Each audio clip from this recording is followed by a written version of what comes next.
तो चलिए दोस्तों ये क्वेश्चन को डिस्कस करना स्टार्ट करते हैं। क्वेश्चन क्या बोलता है कि ABC limited manufactures a single product. ये कंपनी एक प्रोडक्ट बनाती है and absorbs the production overheads at a predetermined rate of ₹10 per machine our. मतलब इसकी रिकवरी रेट 10 रुपये है 1 घंटे की। मशीन 1 घंटे चलेगी तो इसको 10 रुपये मिल जाएंगे, मशीन 2 घंटे चलेगी तो ये 20 रुपये रिकवर कर लेगी मतलब प्रोडक्ट को सेल करेगी और फिर उससे कमा लेगी, वैसा है। ये बोलते हैं at the end of the current financial year, current साल के आखिर में क्या हुआ, it has found that the actual production overhead incurred were 6 lakh. Actual में इन्होंने 6 लाख का खर्चा किया है। It includes 45,000 on account of return of obsolete stores and 30,000 being wages paid for the strike period under an award.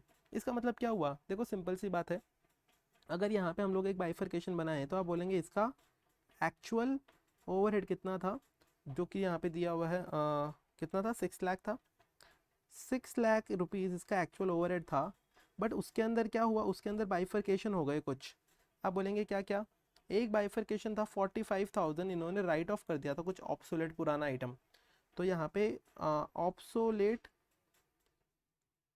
Late item जो है उसकी वजह से 45,000 इनका खराब हो गया, राइट। मतलब ये वेस्ट एक्सपेंस हो गया ना। दूसरा आप क्या बोलेंगे, 30,000 जो है वो एक वेजेस थी जो एक पुराने पीरियड के लिए पे की थी। क्यों, क्योंकि एक टाइम पे स्ट्राइक था तो उस वक्त भी कुछ काम नहीं हुआ होगा।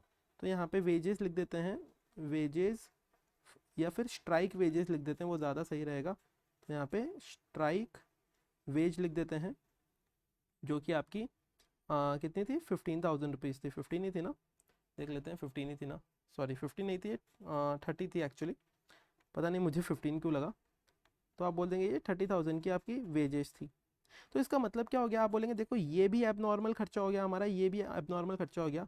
तो इसके बेसिस पे आप बोलेंगे जो हमारा नॉर्मल बैलेंस अभी ओवरहेड कितना हो गया, जो आपका बैलेंस ओवरहेड है वो कितना था। 6 लाख में से ये दोनों को हटा देंगे आप लोग, तो आप बोलेंगे 6 लाख माइनस 45,000 माइनस 30,000। तो आप बोल देंगे 5,25,000 जो बचता है, आप बोल देंगे ये हमारा नॉर्मल ओवरहेड है। और ये जो दोनों हुए थे ये एबनॉर्मल रीज़न की वजह से हुए थे अभी तक, ठीक है। अब मेरी बात ध्यान से सुनना। अब क्या हुआ कि आप आगे चलेंगे तो आप बोलेंगे the production and the sales data for the current year is as under. Production and sales data दिया गया है। आपने क्या किया, आपने प्रोडक्शन किया 20,000 फिनिश यूनिट्स का एंड WIP का कितना, 8,000 यूनिट्स का। और ये जो WIP ये 50% कंप्लीट थी। इसका मतलब क्या है, अगर आपसे पूछे कि आपका प्रोडक्शन कितना था कोई भी पर्सन, तो आप बोलेंगे कि भैया हमारा जो प्रोडक्शन था, यहाँ पे मैं दिखा देता हूँ।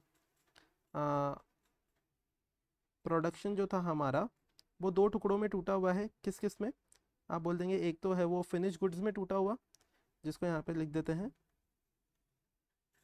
Finished goods. और एक आप बोल देंगे WIP।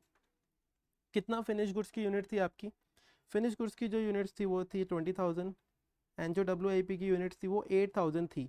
बट अगर उसको हम लोग उसके परसेंटेज ऑफ कंप्लीशन से मल्टीप्लाई कर देंगे कि वो 50% कंप्लीट थी, तो उससे हमें इक्विवेलेंट यूनिट्स पता चल जाएगी कि भाई हमारा इक्विवेलेंट प्रोडक्शन कितना था। इक्विवेलेंट मतलब अगर ये 8,000 यूनिट्स पूरी कंप्लीट हो जाती 50% के हिसाब से, तो आप बोल देंगे एक तरीके से जो 4,000 यूनिट्स है वो हमारा इक्विवेलेंट कंप्लीशन हो गया है। तो अगर आपसे कोई पूछे कि आपका टोटल प्रोडक्शन कितना है, तो आप बोल देंगे वो 24,000 इक्विवेलेंट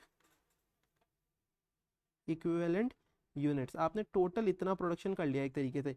8,000 आधी बनी है या फिर 4,000 पूरी बनी है, वो एक ही बात है।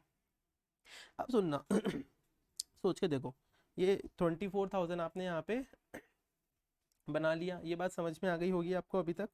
आप बोल देंगे हाँ भाई ये वाली बात तो हमें समझ में आ गई है। फिर उसके बाद में क्या है, ये बोलते हैं कि भाई आपने सेल कर दिया कुछ फिनिश गुड्स को, जो कि है आपकी 18,000 आपने सेल कर दी। अब एक बात बताओ, ये 4,000 यहाँ पे पड़ी तो है, बट ये 8,000 आधी बनी हुई थी, इसमें तो सेल होगी नहीं, राइट। तो जो सेल होगी वो इसी 20,000 में से होगी ना। तो आप बोलेंगे इसमें से सोल्ड कितनी है हमारी, 18,000 यूनिट्स।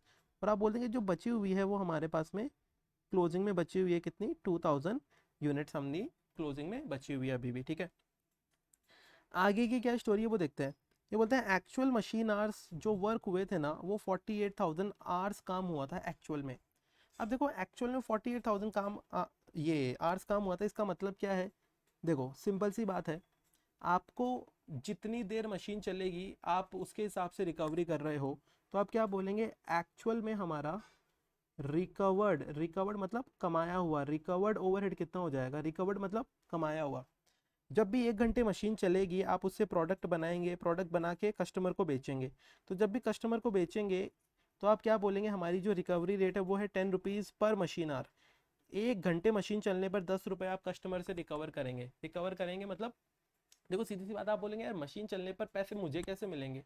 मशीन चलने पर पहले तो आपका खर्चा होगा, लेकिन खर्चा होगा तो उस खर्चे को प्रोडक्ट बेचकर आप कस्टमर से रिकवर करोगे ना। अगर मशीन 3 घंटे चली तो आप कस्टमर को बोलोगे देखो मशीन चलने की वजह से मेरा 10 का खर्चा होता है, तो 3 घंटे चली मेरा 30 रुपये का खर्चा हो गया, तो आप मुझे 30 रुपये दो। तो सच में एक्चुअल में 48,000 आवर्स मशीन चली है, 1 घंटे चलने पर 10 रुपीज़ आपको मिलता है। तो 48,000 आवर्स चलने पर आप क्या बोल देंगे? 48,000 मल्टीप्लाइड बाई 10, मतलब 4,80,000 जो है आपको, आप बोल देंगे इतना हमारा रिकवर्ड ओवरहेड है। ये क्या है? रिकवर्ड ओवरहेड है, ठीक है। अब देखो बहुत ही सिंपल है, स्टोरी लाइन बहुत ही सिंपल है। आपने देखो, आपने अपने बुक्स में दिखाया 6 लाख का खर्चा, 6 लाख का खर्चा, उसमें से 45 हट गया, ये स्ट्राइक वाला हट गया। तो आपको लग रहा था कि आपका नॉर्मल खर्चा जो है वो हुआ कितना? 5,25,000। ये आपका खर्चा हुआ, ये खर्चा हुआ। आपने जब मशीन लाई थी उसमें आपने 5,25,000 का खर्चा कर दिया, ठीक है। लेकिन जब आपने कस्टमर से पैसे रिकवर किए तो 4,80,000 ही रिकवर कर पाए, राइट। तो यहाँ पर आप क्या लिख सकते हैं? यहाँ पे मैं लिख देता हूँ, ये आपके बजटेड नॉर्मल एक्सपेंस, ये आपका नॉर्मल एक्सपेंस 5 लाख, ये जो है ये 5,25,000 यहाँ पे लिख दिया। तो आप बोलेंगे एक बात बताओ, इतना तो आपने खर्चा किया, ये है आपका खर्चा, ठीक है, और ये है ऊपर वाली आपकी कमाई, आपने इतना कमाया, फिक्स्ड ओवरहेड के नाम से रिकवर किया कस्टमर से। तो आप क्या बोलेंगे? हमारा कम कमाया है ज़्यादा कमाया? तो आप बोल देंगे हमारी यहाँ पे अंडर रिकवरी है। क्या है ये? Under recovery. कितने रुपए की है? 5,25,000 एंड 4,80,000 का डिफरेंस जो है, आप बोल देंगे 45,000 हमारी अंडर रिकवरी है, मतलब हमने कस्टमर से 45,000 रुपये कम कमाए हैं।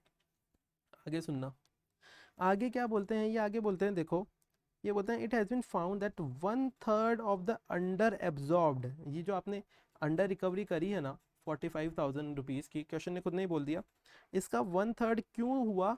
क्योंकि आपने प्रोडक्शन प्लानिंग में गड़बड़ी कर दी। प्रोडक्शन प्लानिंग, जब आप प्लान करने बैठे तब आपने सोचा था कि आप 100 गाड़ी बनाएंगे, बाद में आपने 70 गाड़ी बनाई। तो प्रोडक्शन प्लानिंग की गड़बड़ी जो होती है उसकी वजह से 1/3 हुआ है, एंड बचा हुआ जो था वो नॉर्मल रीजंस की वजह से हुआ है। तो आप क्या बोल देंगे? इसके भी दो बाइफरकेशन हो जाएंगे, इसके भी दो बाइफरकेशन हो जाएंगे। क्या क्या? आप एक तो बोल देंगे, एक तो हो गया पुअर प्लानिंग की वजह से, कितना? 1/3, इसका 1/3 होता है 15,000 रुपीज़। और जो आप बोलेंगे ये नॉर्मल रीज़न की वजह से, कितना? नॉर्मल रीज़न की वजह से आप बोल देंगे वो है हमारा 30,000। तो इफेक्टिवली देखेंगे ना आप, तो आप बोलेंगे ये है हमारी अंडर रिकवरी फाइनल, क्योंकि ये जो है ये हमारा नॉर्मल रीज़न की वजह से हम लोगों ने कम कमाया है 30,000 रुपये, ठीक है। ये वाली स्टोरी लाइन आपको समझ में आ गई होगी, आई होप। आप बोल देंगे ये बात समझ में आ गई। उसके बाद में क्या बोलते हैं? ये बोलते हैं कि भाई पता लगाओ amount of under absorbed of production overhead during the current year. Under absorption कितना है वो आप लोगों ने यहाँ पे पता लगा ही लिया, 45,000, एंड इफेक्टिव अंडर एब्जॉर्प्शन आपका 30,000 था।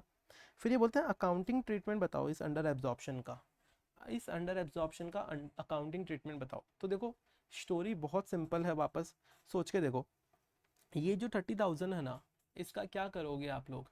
आप बोलोगे देखो हम लोगों ने जितने प्रोडक्ट कंपनी में बनाए हैं ये उनकी वजह से अंडर रिकवरी हुई है, राइट। क्योंकि हम आपने देखो कम प्रोडक्ट बनाए होंगे तो कम प्रोडक्ट बिके होंगे, कम प्रोडक्ट बिके होंगे तो आपने कम पैसे कमाए हैं। तो ये जो कम कम कमाए हैं, कम रिकवर किए हैं, ये किस वजह से हुए हैं? ये आपके टोटल प्रोडक्शन की वजह से हुए हैं। तो आप अगर यहाँ पे एक काम करेंगे, आप यहाँ पे पता लगाएंगे एक, जिसको हम लोग बोलते हैं रिकवरी रेट। इस रिकवरी रेट का दूसरा नाम है सप्लीमेंट्री रिकवरी रेट, तो मैं इसका नाम यहाँ पे सप्लीमेंट्री रिकवरी रेट ही लिख देता हूँ, सप्लीमेंट्री रिकवरी रेट। आप बोलेंगे देखो भाई हमने 30,000 रुपये जो है वो कम कमाए, कम रिकवर किए, और हमारा प्रोडक्शन कितना था, हमारा प्रोडक्शन 24,000 इक्विवेलेंट कंप्लीट यूनिट्स का था। तो आप इसको 24,000 से डिवाइड कर देंगे, 24,000 यूनिट, तो आपके पास में कोई एक नंबर आएगा, आप बोल देंगे 30,000 डिवाइडेड बाई 24,000, तो 1.25 रुपीज़, 1.25 पर यूनिट, एक यूनिट की वजह से आपके ऊपर इतना अंडर रिकवरी हुआ है। अब सुनना, अब देखो ये जो 1.25 है ना, इसको बांटना पड़ेगा, अपने को बांटना पड़ेगा, मतलब किसके ऊपर। आप बोलोगे कि देखो यहाँ पे मैं एक बार वापस से ये चार्ट बनाता हूँ, ये वाला जो अपना लेफ्ट में चार्ट बना हुआ है ये मैं बनाता हूँ। तो आप क्या बोल देंगे, आप बोल देंगे कि भाई हमारी ये 24,000 यूनिट्स थी, सुनना, इक्विवेलेंट, उसके अंदर हमारा क्या क्या सिस्टम था। आप बोल देंगे एक तो था प्रोडक्शन, और दूसरा था हमारा WIP। प्रोडक्शन था हमारा 20,000 यूनिट्स का, WIP था 4,000 का, इक्विवेलेंट की बात कर रहा हूँ मैं एक तरीके से, ठीक है। इस 20,000 में से आप बोल देंगे 18,000 तो हमारी क्या है, ये सोल्ड है। आप बोल देंगे 2,000 क्या है, ये आप बोल देंगे ये हमारे पास में अभी भी क्लोजिंग स्टॉक में पड़ी है, ठीक है। अब मेरी बात सुन के देखो, देखो ये जो अंडर रिकवरी हुई थी 1.25, ये इन्हीं 24,000 की वजह से हुई थी। तो हर एक यूनिट के ऊपर ये अंडर रिकवरी का अमाउंट अपने को चढ़ाना पड़ेगा। ये यूनिट है भाई, ये यूनिट है, ये भी यूनिट है, ये सब यूनिट्स है, ये सब फाइनल प्रोडक्ट है। तो आप बोलेंगे इसको किससे मल्टीप्लाई कर देंगे, ये 18,000 जो है इसको हम लोग मल्टीप्लाई कर देंगे 1.25 से। तो यहाँ पर एक नंबर आता है, देखते हैं क्या आता है। 18,000 मल्टीप्लाइड बाई 1.25, आप बोल देंगे ये आता है 22,500। ऐसे ही बोलेंगे ये 2,000 को 1.25 से मल्टीप्लाई कर देंगे, क्योंकि क्लोजिंग स्टॉक में पड़ी है ये 2,000 मल्टीप्लाइड बाई 1.25, तो आप बोलेंगे ये 2,500 आता है।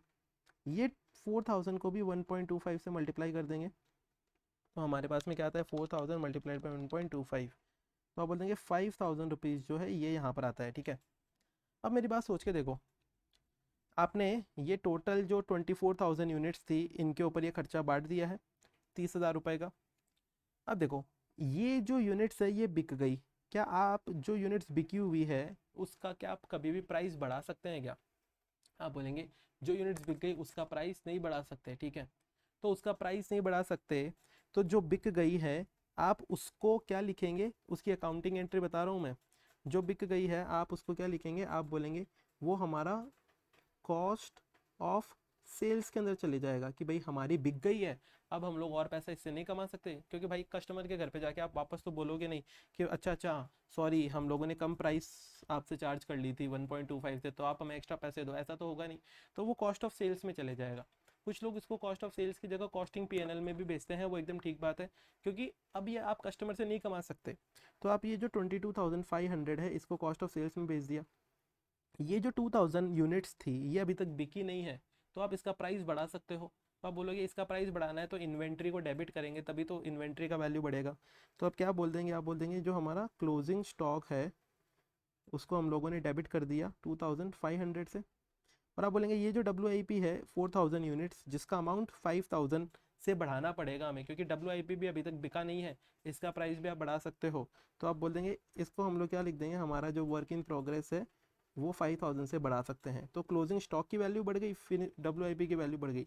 टू में क्या डाल देंगे, टू में क्या डाल देंगे, आप बोलेंगे टू में हम लोग हमारा जो क्या बोलते हैं इसको, आ, इसको टू में हमारा कॉस्टिंग PNL डाल देंगे। टोटल कितना अमाउंट आता है ये 22,500 प्लस 2,500 प्लस 5,000, ये जो टोटल नंबर आता है वो आपका 30,000 का नंबर आता है, ठीक है। एक बात बताओ इसमें कुछ भी डिफ़िकल्टी थी क्या। मेरे हिसाब से तो इतनी कोई डिफ़िकल्टी इस क्वेश्चन में थी नहीं, और आपको भी मेरे हिसाब से डिफ़िकल्टी लगनी चाहिए, नहीं नहीं लगनी चाहिए, एक्चुअली लगनी तो क्या चाहिए। तो आप बोल देंगे ये टोटल जो अमाउंट है ये हमने यहाँ पे 30,000 का दिखा दिया, ठीक है। एक्चुअली यहाँ पे कॉस्टिंग PNL नहीं लिख के कुछ लोग इसको क्या लिखते हैं, कॉस्टिंग PNL की जगह कुछ लोग इसको अंडर रिकवरी भी लिख देते हैं। तो आप लोग अंडर रिकवरी भी लिख सकते हो। यहाँ पे जो भी एंट्री है वो आप लोगों को देखनी पड़ेगी, अलग अलग तरीक़ों से कई बार ये सॉल्व होते हैं, बट हाँ कंसेप्चुअली ये चीज़ ऐसे कंप्लीट होती है। तो आप लोगों ने क्या कर लिया, आपने इसका अकाउंटिंग ट्रीटमेंट भी दिखा दिया कि भाई इसकी एंट्री क्या होगी। सो आई होप कि आपको ये बात अच्छे से समझ में आई होगी। Thank you so much for watching this. I see you in the next session. सब लोग अपना ध्यान रखिएगा तब तक।